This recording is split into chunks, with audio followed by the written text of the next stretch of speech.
नमस्कार दोस्तों, मैं आपका दोस्त और होस्ट राज मेला और आज हमारे साथ देख रहे हैं न्यूज चैनल द बम्बार्ड। जैसा कि दोस्तों आपको पता है कि हम हर रोज एक वार्तालाप की एक श्रृंखला जारी करते हैं, जिसमें आज हमारे साथ जुड़े हैं अरुण जी चौधरी, जो मीडिया संयोजक है। चलिए मिलते हैं आज अरुण जी चौधरी से। नमस्कार सर। नमस्कार सर। नमस्कार सर, सबसे पहले तो मैं चाहूंगा कि आप हमारे ऑडियंस को अपना परिचय दें। मेरा नाम अरुण चौधरी है। मैं रहने वाला ग्राम कस्सू का हूँ और यहाँ लक्ष्मणगढ़ में मेरे पिताजी का 1976 से पेट्रोल पंप है। मेरे पिताजी श्री दिलसुखराय चौधरी फतेहपुर से पूर्व विधायक रहे 90 में, और चौधरी जी के नाम से पूरे शेखावाटी और राजस्थान में सब उनको जानते हैं। मेरे परिवार में मेरी मम्मी है, मेरी पत्नी है और मेरी 3 बेटियां हैं। मेरी पत्नी पंचायत समिति सदस्य रह चुकी है, मेरी मम्मी भी पंचायत समिति सदस्य रह चुकी है। तो राजनीतिक पृष्ठभूमि विरासत से चल रही है और मेरे पिताजी ने हमेशा लक्ष्मणगढ़ में विपक्ष की भूमिका कांग्रेस के सामने हमेशा निभाई है। राजनीति का केंद्र बिंदु रहा है हमेशा। जी, आपके पिताजी विधायक थे। आपके राजनीतिक कैरियर की शुरुआत कैसे हुई, कब हुई और किस हालात में हुई? मैंने मेरे राजनीतिक कैरियर की शुरुआत छात्र जीवन से ही कॉलेज के टाइम से विद्यार्थी परिषद के साथ जुड़कर की है। राजस्थान यूनिवर्सिटी में वहाँ हमने विद्यार्थी परिषद के साथ खूब काम किया है। उसके बाद में मुझे भारतीय जनता पार्टी के साथ काम करने का मौका मिला।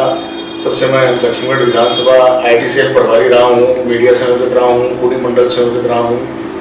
इस तरीके से मेरा राजनीतिक जीवन चल रहा है। और राजनीतिक पिताजी ने 1977 से पंचायत समिति ग्राम पंचायत 10,000 के सरपंच से अपनी शुरुआत की। उसके बाद में वो विधायक बने, तो राजनीतिक मुझे उनमें ही मिली है। जी, आपकी विचारधारा बीजेपी पार्टी से है, तो आपकी विचारधारा सामने वाली पार्टी से कहाँ टकरा जाती है? कहाँ आपको लगता है कि नहीं, उनकी तो रीति नीति अलग है, मेरी विचारधारा से उनका मेल नहीं होता? भारतीय जनता पार्टी की विचारधारा है वो हमेशा से व्यक्तिवाद नहीं होकर राष्ट्रवाद की विचारधारा रही है। और हम जिस मुल्क में रहते हैं वो हमेशा से पहले विश्व गुरु रहा है और विश्व में हमेशा अपना एक अलग स्थान रखा है। सामने वाली पार्टियों की विचारधारा रहती है वो व्यक्तिवाद में चलती है, परिवारवाद में चलती है, इसलिए उनसे हमारी विचारधारा नहीं टकराती। और भारतीय जनता पार्टी कभी व्यक्तिवाद की बात नहीं करती है, राष्ट्रवाद की बात करती है, सर्व समाज की बात करती है, सबके लिए बात करती है। जी, हम कोई भी कार्य की शुरुआत करते हैं तो हमारे सामने कोई ना कोई कठिनाई या कोई चुनौती आती है। आपने जब अपने राजनीतिक कैरियर की शुरुआत की तब आपके सामने कौन सी चुनौतियां और कौन सी कठिनाइयां आई? राजनीति के विद्यार्थी जीवन से शुरू किया, उस टाइम भी भाई हमेशा छात्र हितों के लिए संघर्ष करते रहे।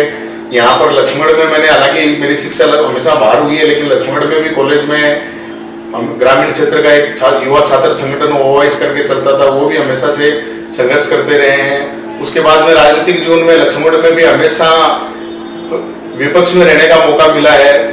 वही पार्टी का हमें यहाँ पे प्रयास करने के बाद भी पिछले 2003 में विधायक जीते थे KD बाबर जी। उसके बाद में पार्टी का, भारतीय जनता पार्टी का कोई विधायक यहाँ से नहीं जीता है। तो इसलिए हमेशा हमारी सरकार होने के बाद भी विधायक हमेशा से विपक्ष का रहा है, तो उनके साथ में हमेशा आमने सामने होने की रहती थी। उनकी विचारधारा हमसे मिलती नहीं है, कार्य वो करते नहीं है, तो इस वजह से हम कठिनाइयां चलती रहती हैं राजनीति। जी, वर्तमान समय में राजनीतिक परिप्रेक्ष्य चल रहा है। सुभाष जी मौर्य, गोविंद सिंह डोटासरा आमने सामने हैं। सुभाष जी मौर्य कभी गोविंद सिंह जी डोटासरा को राम लक्ष्मण की जोड़ी बताते थे, गोविंद सिंह डोटासरा जी को अपना छोटा भाई मानते थे। आज के समय में वो आमने सामने है। इस परिदृश्य को आप कैसे देखते हैं? ये सुभाष जी मौर्य, उन्होंने अपने राजनीतिक जीवन की शुरुआत भारतीय जनता पार्टी के साथ में की। सांसद का सीकर से चुनाव लड़ा, पहला चुनाव हार गए, दूसरा चुनाव जीते, तीसरे चुनाव में उन्होंने बलराम जाखड़ को हराया। तो उस टाइम वो बीच में फिर उनका बाद में 2013 में उन्होंने यहाँ लक्ष्मण से विधानसभा का चुनाव लड़ा, भारतीय जनता पार्टी पे चुनाव हार गए। फिर भारतीय जनता पार्टी में उनको जब लोकसभा की टिकट नहीं दी तो उन्होंने अपनी विचारधारा निर्दलीय चुनाव लड़ा। फिर उसके बाद में उन्होंने अपनी विचारधारा चेंज करके वो कांग्रेस में चले गए। तो उस टाइम जिस पार्टी में जुड़े हैं वहां काम करने के लिए गोविंद जी साथ में छोटे बड़े भाई की तरह उन्होंने काम किया, लेकिन कांग्रेस में उनको जो सम्मान मिलना चाहिए था, जिस कद के सुभाष जी नेता थे, वो सम्मान उनको वहां पर नहीं मिला। तो उन्होंने फिर वापिस अपनी विचार पुरानी अपनी पार्टी में लौटने का उनका मन बना और आज भारतीय जनता पार्टी ने उनको यहाँ से लक्ष्मणगढ़ से विधानसभा की टिकट दी है। तो लक्ष्मणगढ़ में वो भारतीय जनता पार्टी के लिए नए नहीं है, उनके भारतीय जनता पार्टी में उन्होंने काम किया है और यहाँ के कार्यकर्ता उनके साथ काम कर चुके हैं। तो सब एक साथ उनको विचारधारा, और गोविंद जी से उनके विचार नहीं मिले, पार्टी में उनके विचार नहीं मिले, इसलिए उनकी जोड़ी आज राम लक्ष्मण की जोड़ी नहीं रही है। जी, क्या इस बार सुभाष जी मौर्य अपने लक्ष्मण को हरा पाएंगे? देखते हैं, ये तो जनता जनार्दन की बात है। बाकी प्रयास हर भारतीय जनता पार्टी के कार्यकर्ता का और सुभाष जी का यही प्रयास है कि भाई लक्ष्मण में कैसे भी करके कमल खिलाएं, और जनता के हाथ में निर्णय रहता है, जनता अपना मत जिसको ज्यादा देगी वो चुनाव जीतेगा। जी, गोविंद सिंह जी डोटासरा को कई लोग घोषणा पुरुष नाम देते हैं और उनके पक्ष के लोग उनको विकास पुरुष का नाम देते हैं। आपके अनुसार वो क्या विकास पुरुष हैं या सिर्फ घोषणा पुरुष हैं? विकास पुरुष की तो ऐसी कोई बात नहीं है। लक्ष्मण की जनता के लिए उन्होंने, वो कहते हैं कि मैंने ये कर दिया वो कर दिया, तो ये तो उनको लक्ष्मण की जनता ने लगातार 15 साल यहाँ से विधायक बनाया है, तो उनकी नैतिक जिम्मेदारी बनती है लक्ष्मण में विकास करवाने की। और इस बार उनकी सरकार बनी है, सरकार में उनको मंत्रालय मिला है और वो पार्टी के मुखिया रहे हैं, तो कोई बड़ा काम। और बाकी रही बातें घोषणा की, तो निश्चित रूप से घोषणा करते हैं, जाते जहां वो घोषणा करते हैं, और कुछ काम अभी भी जितने घोषणा करी है उस मुकाबले में काम नहीं हुए हैं। और विकास के काम तो आज के लिए सतत प्रक्रिया रहती है सरकारों की, जिसका सरकार में थोड़ा हाथ चलता है वो अपना थोड़ा काम ज्यादा करवा लेता है। बाकी सरकार रूटीन के बजट की आजकल कमी नहीं रहती है। और केंद्र सरकार आधा पैसा केंद्र सरकार देती है, तो केंद्र सरकार की योजनाओं को भी इन्होंने अपनी योजना बताकर प्रचारित किया है जो लोगों, इस वजह से ये समझते हैं कि भाई सारे काम गोविंद जी नहीं करवाएं। ऐसा कुछ नहीं है, रूटीन के काम हुए हैं और ऐसा कोई बड़ा लक्ष्मण में काम नहीं हुआ है, ये तो सब रूटीन के काम है। जी, आपका अगला राजनीतिक मूव क्या होगा? अभी राजनीतिक मूव पार्टी के साथ है, पार्टी की विचारधारा से जुड़े हुए हैं। पार्टी जो भी जिम्मेदारी देगी, हम तो पार्टी के कार्यकर्ता हैं जी, पार्टी जो भी जिम्मेदारी देगी उस जिम्मेदारी को बड़े तन मन धन से हम निभाएंगे और पार्टी के साथ जी जान से काम करेंगे। जी, राजनीतिक क्षेत्र में आपका सबसे पसंदीदा चेहरा कौन है और क्यों है? राजनीतिक क्षेत्र में आज के परिप्रेक्ष्य में सबसे पसंदीदा चेहरा नरेंद्र मोदी है, और उन्होंने जिस तरीके से अपने जीवन की शुरुआत की है, संघ के साथ वो जुड़े रहे, संघ के एक स्वयंसेवक के रूप में उन्होंने कार्य किया है। फिर उनको पार्टी ने, संघ ने उनको भेजा कि भाई आप पार्टी में सेवा करें। पार्टी ने उनको गुजरात में लेकर आए, मुख्यमंत्री बने। उन्होंने गुजरात का दिशा चेंज कर दी, पूरी गुजरात में डेवलपमेंट की, विकास की जो उन्होंने बाहर लाई, उसका पूरा मॉडल वर्ल्ड में फेमस हुआ। और जिस तरह से फिर वो पार्टी का चेहरा बने प्रधानमंत्री के लिए, और 2014 में प्रधानमंत्री बनने के बाद उन्होंने विश्व में भारत की जो छवि बनाई है वो हर कोई नहीं कर सकता। इसलिए वो एक कह सकते हैं कि अपने राष्ट्र के लिए जीने वाले व्यक्ति हैं। उनके लिए कोई परिवारवाद नहीं है, कोई कुछ नहीं है, वो सिर्फ और सिर्फ भारत के लिए सोचते हैं। जी, आपने कहा कि गुजरात में, मुझे लगता है भारत में सबसे नंबर 1 पर फिलहाल गुजरात में ही डेवलपमेंट हुआ है। भारत में हर जगह हो रहे हैं गुजरात, लेकिन गुजरात की जो स्थिति है, गुजरात औद्योगिक क्षेत्र है और वहां पर पूरे भारत से लोग व्यापार करने भी जाते हैं, रोजगार के लिए भी जाते हैं। तो गुजरात को जिस तरीके से नरेंद्र भाई मोदी ने एक तो अपराध से मुक्त किया है, वहां से पहले हमेशा सुनते रहते थे कि 2002 से पहले गुजरात में, अहमदाबाद में दंगे हो रहे हैं, सूरत में कर्फ्यू लग गया, वहां लग गया। लेकिन नरेंद्र भाई मोदी के मुख्यमंत्री बनने के बाद में गुजरात में ये सारी चीजें सुननी बंद हो गई और उन्होंने गुजरात को विकास के ऊपर अग्रसर किया। और जिस तरीके का मॉडल उन्होंने गुजरात का पेश किया, वैसा मॉडल दुनिया में कहीं भी देखने को नहीं मिला। इसलिए गुजरात निश्चित रूप से विकास के मामले में भारत में नंबर 1 पे है। जी, चलिए अब वापस आते हैं राजस्थान में लक्ष्मणगढ़ विधानसभा की ओर। तो गोविंद सिंह जी डोटासरा पर ईडी की रेड पड़ी है जी, उसमें कुछ कांग्रेस के लोगों का कहना है कि ये बीजेपी करवा रही है, इसमें कितना तथ्य है? देखो, ये तो आरोप लगाने वाले लगाते रहते हैं, बाकी ऐसा कुछ नहीं है।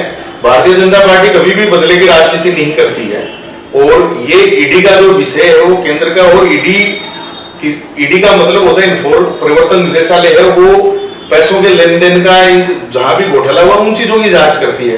तो ये लोग कहते हैं कि भाई इन्होंने रीट में चीट नहीं किया, वो नहीं किया, ये मुद्दा ही अलग है। लेन देन का है, व्यापारिक हित जुड़े हुए हैं, कुछ भी है, तो ये तो सरकार की सतत प्रक्रिया है। और ईडी एक स्वतंत्र जांच एजेंसी है, वो इस तरीके से हर किसी के नहीं आती है, उनको कुछ साक्ष्य मिले तभी वो आई, और ये चीजें आने वाले समय में सामने आ जाएगी। जी, आप भी राजनीतिक क्षेत्र से जुड़े हुए हैं, सुभाष जी मौर्य भी पहले केंद्रीय मंत्री रहे हुए हैं, आपके अनुसार वो किस प्रकार के इंसान हैं? सुभाष जी मौर्य अच्छे इंसान हैं। जब केंद्रीय मंत्री बने अटल जी की सरकार में, तो उन्होंने प्रधानमंत्री ग्राम सड़क योजना, जो अटल बिहारी वाजपेयी जी का एक मुख्य प्रोजेक्ट था, उसमें सीकर जिले में सर्वाधिक सड़कें बनाने का कार्य उन्होंने किया था। और आज के और उस टाइम के समय को देखते हैं, 20 साल का फर्क है। 20 साल में बजट भी बढ़े हैं, सरकारों के पास पैसा भी आने लगा है, सरकार की योजनाएं भी बढ़ी हैं। उस समय भी उन्होंने सरकार की जो योजना थी, ग्रामीण विकास राज्य मंत्री थे सीकर जिले में, और हर जगह उन्होंने काम करने का कार्य किया। पूरा एक विधायक को एक विधानसभा देखनी होती है और एक सांसद को 8 विधानसभा कम से कम देखने को मिलती है, 7-8 विधानसभा होती है, तो उसमें 19 अनुसार कार्य करना पड़ता है और पहले इतना बजट भी नहीं मिलता था, लेकिन फिर भी सुभाष जी ने उस समय में भी अच्छा काम किया और सुभाष जी कार्यकर्ताओं के साथ, पार्टी के साथ दबंग इंसान है, अच्छी तरह लोगों से मेल जोल रखते हैं, व्यक्तिगत उनकी महरिया अगर चुनाव जीतते हैं तो उनका नाम मुख्यमंत्री की लिस्ट में है। ये तो देखो मुख्यमंत्री बनाना पार्टी का काम है, हम लोग तो कार्यकर्ता हैं। आपके अनुसार क्या? नहीं, ऐसा हम सोच के भी नहीं चलते। और भारतीय जनता पार्टी का कोई भी कार्यकर्ता जिसको पार्टी चुनाव लड़वाती है, वो एक विधायक का चुनाव लड़ रहा है, तो वो ये नहीं सोच के लड़ता कि भाई मैं मुख्यमंत्री बनूंगा या मंत्री बनूंगा। तो पार्टी उसको जो भी जिम्मेदारी देगी वो निभाएगी पार्टी। जी, हमारे यहाँ लक्ष्मणगढ़ में कुछ दिन पहले नामांकन रैलियां हुई, सुभाष जी महरिया की भी नामांकन रैली हुई, गोविंद सिंह जी डोटासरा की नामांकन रैली हुई। तो उस नामांकन रैली में गोविंद सिंह जी डोटासरा की नामांकन रैली में भीड़ कुछ ज्यादा देखने को मिली। क्या वजह है कि सुभाष जी महरिया की नामांकन रैली में कम भीड़ थी और डोटासरा जी की नामांकन रैली में भीड़ ज्यादा थी? ऐसा कुछ नहीं है। सुभाष जी महरिया की जो नामांकन रैली थी उसमें सब लक्ष्मणगढ़ के पार्टी की विचारधारा के जो लोग हैं, जुड़े हुए लोग हैं, वो सब वहां पर आए थे। और गोविंद सिंह जी आज कांग्रेस के प्रदेश अध्यक्ष हैं, तो उनकी नामांकन रैली में आसपास के भाई झुंझुनू डिस्ट्रिक्ट से, चूरू डिस्ट्रिक्ट से, नागौर डिस्ट्रिक्ट से जो विधायक के प्रत्याशी हैं और जयपुर से भी हैं प्रत्याशी जो हैं या उनके साथ विधायक रहे हैं, वो लोग भी उनके साथ आए थे। तो वो लोग भी अपने साथ में, एक विधायक कहीं से भी आता है तो अपने साथ में अपने लोगों को लेकर आता है, तो इसलिए उनकी भीड़, भारी संख्या ज्यादा थी, तो इसलिए उनकी भीड़ ज्यादा देखने में ज्यादा होगी। बाकी ऐसा कुछ नहीं है। सुभाष जी महरिया की नामांकन रैली में जो लोग आए थे वो सब लक्ष्मणगढ़ के थे और लक्ष्मणगढ़ के वोटर थे सारे। आप हमारे चैनल के माध्यम से आज के युवाओं को क्या संदेश देना चाहेंगे? युवाओं के लिए मेरा यही संदेश है कि आप लोगों को इतना अच्छा मौका मिलता है, पढ़ाई करिए। आजकल हर चीज के लिए आप लोगों को कहीं भी नहीं जाना पड़ता है, सारी सुविधाएं आप इंटरनेट पे उपलब्ध हैं और परिवार आपका आपको सपोर्ट करता है। आप पढ़ने में ध्यान दें, एक्स्ट्रा ये नहीं सोचे कि भाई मुझे सरकारी नौकरी करनी है। आदमी के लिए रोजगार के बहुत सारे साधन हैं और भी अदर ऑप्शंस है, बहुत सारे ऑप्शंस हैं। आप लोग बाहर निकलेंगे, कहीं टेक्निकली जाएंगे, कुछ पॉलिटेक्निक डिप्लोमा करेंगे, कुछ और करेंगे, सबको मौका मिलता है। और एक जो ये मोबाइल की लत लगती है आजकल, ये भी बहुत बड़ा नशा है। इस नशे से भी आप लोग दूर रहें। मोबाइल को इतना ही यूज करें जितना आपके लिए काम का हो और नशे से दूर रहें, किसी भी प्रकार के व्यसन से दूर रहें। साधनों आप कोई चलाते हैं तो लापरवाही नहीं रखें। युवाओं से मेरा यही कहना है कि और युवा एक सीढ़ी तय करते हैं, भविष्य की होती है, देश का भविष्य होते हैं, तो इसलिए आप लोग भारत का भविष्य हैं। तो सभी भारत के योगदान में किस तरीके से अपने भारत के विकास में योगदान कर सकते हैं, उस चीज को लेकर आगे बढ़ें। जी, जैसा कि दोस्तों आज आप मिले अरुण जी चौधरी से, आपको इनसे मिलकर कैसा लगा आप हमें कमेंट बॉक्स में जरूर बताना। और आप हमारे चैनल पर नए हैं तो हमारे चैनल द बम्बार्ड को सब्सक्राइब करें और इस वीडियो को ज्यादा से ज्यादा शेयर करें। आज के लिए इतना ही, धन्यवाद।